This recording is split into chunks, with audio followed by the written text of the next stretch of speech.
پیدائش اس کا 37واں باب جو 36 آیات پر مشتمل ہے۔ اور یعقوب ملک کنعان میں رہتا تھا جہاں اس کا باپ مسافر کی طرح رہا تھا۔ یعقوب کی نسل کا حال یہ ہے کہ یوسف 17 برس کی عمر میں اپنے بھائیوں کے ساتھ بھیڑ بکریاں چرایا کرتا تھا۔ یہ لڑکا اپنے باپ کی بیویوں بلہا اور زلفا کے بیٹوں کے ساتھ رہتا تھا اور وہ ان کے برے کاموں کی خبر باپ تک پہنچا دیتا تھا۔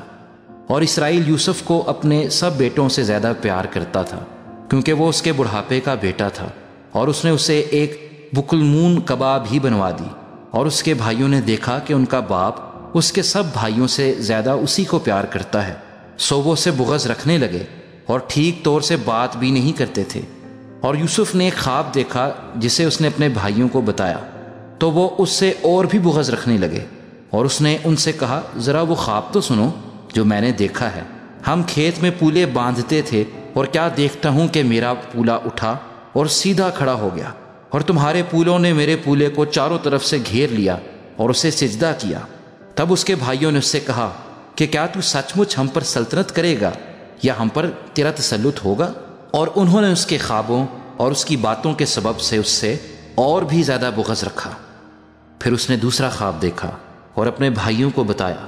اس نے کہا، دیکھو مجھے ایک اور خواب دکھائی دیا ہے کہ سورج اور چاند اور 11 ستاروں نے مجھے سجدہ کیا۔ اور اس نے اسے اپنے باپ اور بھائیوں دونوں کو بتایا۔ تب اس کے باپ نے اسے ڈانٹا اور کہا کہ یہ خواب کیا ہے جو تو نے دیکھا ہے؟ کیا میں اور تیری ماں اور تیرے بھائی سچ مچ تیرے آگے زمین پر جھک کر تجھے سجدہ کریں گے؟ اور اس کے بھائیوں کو اس سے حسد ہو گیا، لیکن اس کے باپ نے یہ بات یاد رکھی۔ اور اس کے بھائی اپنے باپ کی بھیڑ بکریاں چرانے سکم کو گئے۔ تب اسرائیل نے یوسف سے کہا، تیرے بھائی سکم میں بھیڑ بکریوں کو چرا رہے ہوں گے، سو آ کہ میں تجھے ان کے پاس بھیجوں۔ اس نے اسے کہا، میں تیار ہوں۔ تب اس نے کہا، تو جا کر دیکھ کہ تیرے بھائیوں کا اور بھیڑ بکریوں کا کیا حال ہے، اور آ کر مجھے خبر دے۔ سو اس نے اسے حبرون کی وادی سے بھیجا اور وہ سکم میں آیا۔ اور ایک شخص نے اسے میدان میں ادھر ادھر آوارہ پھرتے پایا۔ یہ دیکھ کر اس شخص نے اس سے پوچھا کہ تو کیا ڈھونڈتا ہے؟ اس نے کہا، میں اپنے بھائیوں کو ڈھونڈتا ہوں، ذرا مجھے بتا دے کہ وہ بھیڑ بکریوں کو کہاں چرا رہے ہیں۔ اس شخص نے کہا، وہ یہاں سے چلے گئے کیونکہ میں نے ان کو یہ کہتے سنا کہ چلو ہم دوتین کو جائیں۔ چنانچہ یوسف اپنے بھائیوں کی تلاش میں چلا اور ان کو دوتین میں پایا۔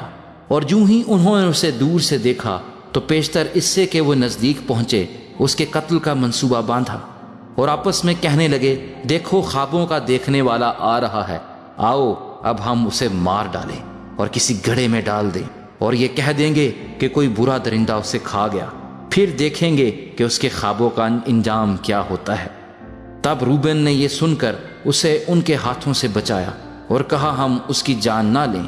اور روبن نے ان سے یہ بھی کہا کہ خون نہ بہاؤ، بلکہ اسے اس گڑھے میں جو بیابان میں ہے ڈال دو، لیکن اس پر ہاتھ نہ اٹھاؤ۔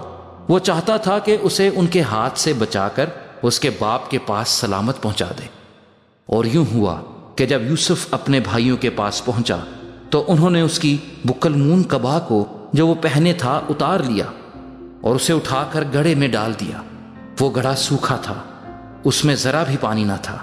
اور وہ کھانا کھانے بیٹھے اور آنکھ اٹھائی تو دیکھا کہ اسماعیلیوں کا ایک قافلہ جلاد سے آ رہا ہے، اور گرم مسالہ اور روغن بلسان اور مر اونٹوں پر لادے ہوئے مصر کو لیے جا رہا ہے۔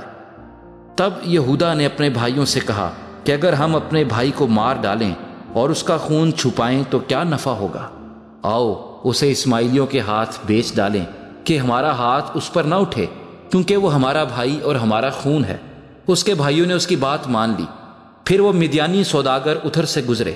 تب انہوں نے یوسف کو کھینچ کر گڑھے سے باہر نکالا اور اسے اسماعیلیوں کے ہاتھ 20 روپے کو بیچ ڈالا، اور وہ یوسف کو مصر میں لے گئے۔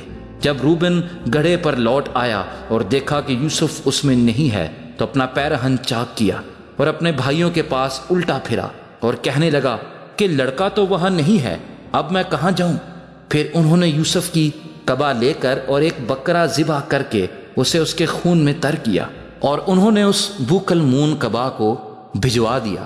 سو وہ اسے ان کے باپ کے پاس لے آئے اور کہا کہ ہم کو یہ چیز پڑی ملی، اب تو پہچان کہ یہ تیرے بیٹے کی قبا ہے یا نہیں۔ اور اس نے اسے پہچان لیا اور کہا کہ یہ تو میرے بیٹے کی کبا ہے، کوئی برا درندہ اسے کھا گیا ہے۔